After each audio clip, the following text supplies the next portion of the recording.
grapevines require regular pruning to keep them productive. Joining us today is Extension Assistant Becky Carroll. Welcome. Hi. Thank you for joining us and sharing your expertise with us today. I think to understand grape pruning, we probably want to understand the structure of the vine first. All right. Well, most of the time, a grapevine has a trunk, a main trunk, and then it has cordons, or arms is what a lot of people call them. And so you have this T structure, and this is what is growing on top of the trellis, and this provides a structure for the plant. In old vineyards, a lot of times you see these and they're real thick. Right. This really nice T shape. They keep the structure and then just renew them every year or so. And then these are shoots that have in the summer, and then when they're woody, they're canes. Okay, so the second year they're called canes, right? As we go into the winter. So what time of year, like right now our plants are dormant, what do we want to do with pruning at this time?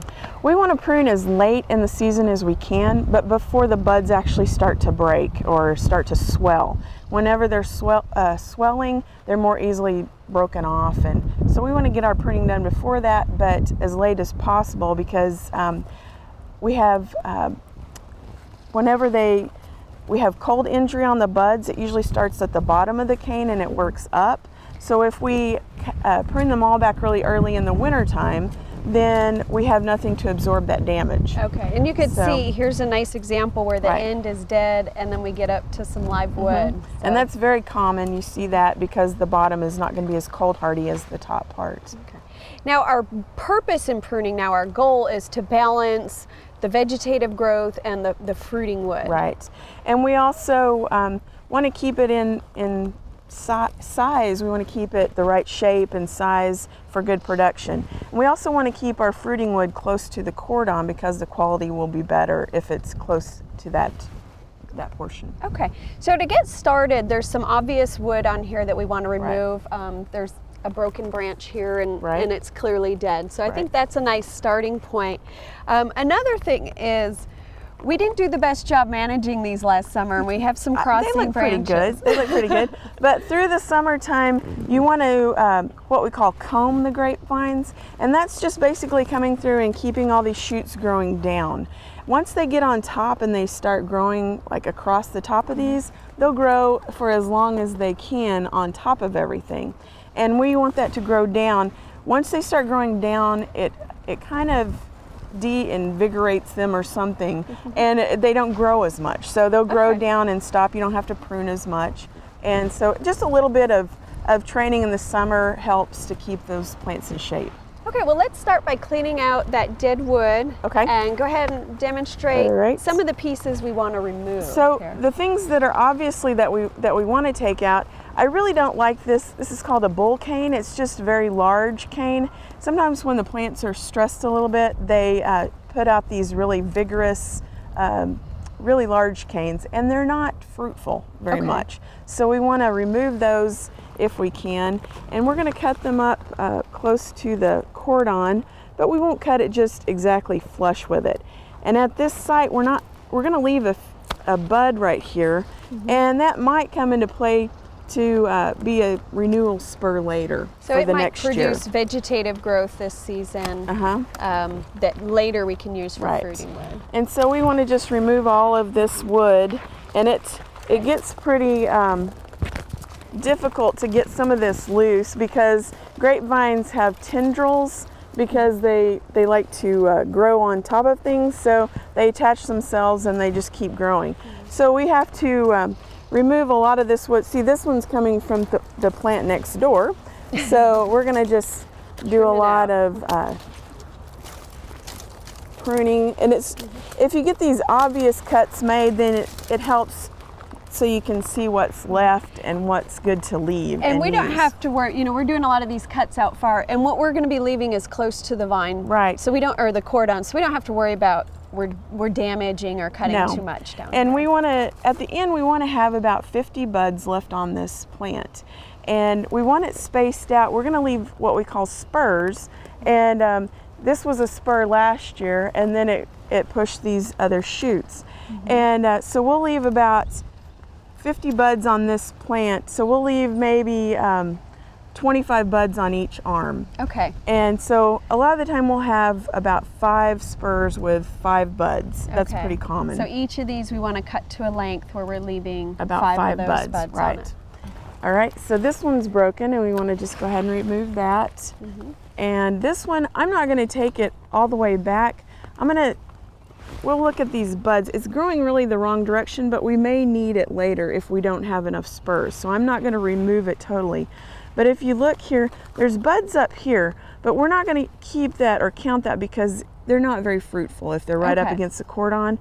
But we have these buds and internodes. So we've got 1, 2, 3, 4, 5 buds right there. I'm going to come back out a little bit further even and just cut it back to that place to see if we'll need it later. Okay. And if you take off too much, then you don't have anything to work with.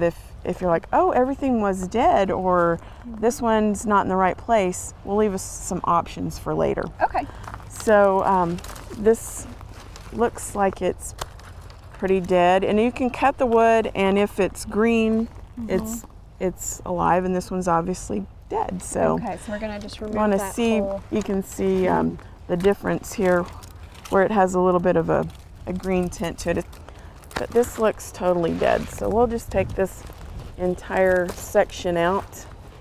And sometimes loppers may be a little bit easier on these big cuts instead of the hand pruners. Go. And again, you've left this where there's some buds close to the cordon. And I may come back with my loppers and clean this up a little bit because we don't want too much of this on there that we don't need. But here's one. This is another thing that we need to do while we're pruning in the winter time. This was where a grape cluster was. We want to go ahead and take all those off. If you have any mummies that were grapes that were left on the vine that had a disease problem or something, you want to take those out and burn them, get them out of the area because it will be just a source of inoculum for more disease. So all of that, it's good to have a bucket to throw those mummy berries in and get them out of the orchard or the vineyard. All right, so this one, we're going to go ahead, I'm going to cut it back and I'm going to leave 1, 2, 3, 4, 5. I'm going to leave a little bit extra just because I like to go back, and if I need to leave 6 buds, then I can later. Okay. And then this one is growing straight down. I'd rather have it come out at an angle where it's not growing directly down. So I'm going to cut this one right here. 3, 4, 5. Cut it a little bit further. Okay. And we just go through the whole process of removing those that we know we don't want to keep, and then selecting the ones that look good. So it's this one's actually too small. It's good if they're about pencil size diameter, will be the most fruitful wood. This one's actually too small, so we're going to remove it. And this is some of that wood that we don't need that's growing on top. Okay, Becky, we removed all the dead wood and what looks like hacked back our grapevines here. Yeah, after we've got through pruning, people really think we're crazy because we've cut most everything back. But we've left these 1-year-old canes with about 5 buds. And these are the healthy ones this is where our fruit's going to be produced. And so we have 1, 2, 3, 4, 5, 6 spurs left with 5 buds each. Normally we would leave about 5 spurs with 5 buds on each side, but this other half of our plant, the cordon, had a lot of damage, and this was the only live spur, and it's really not ideal. It's kind of it's a iffy one there. So we'll focus on producing a little more fruit and vegetation on this side to make up for the lack on this side, and may have to do a little bit of retraining from some of these buds to replace some of this cordon later. Okay, well, thank you so much. A lot of grape pruning looks mysterious, but you've simplified it for us. Thank well, I you. hope so. Thank you.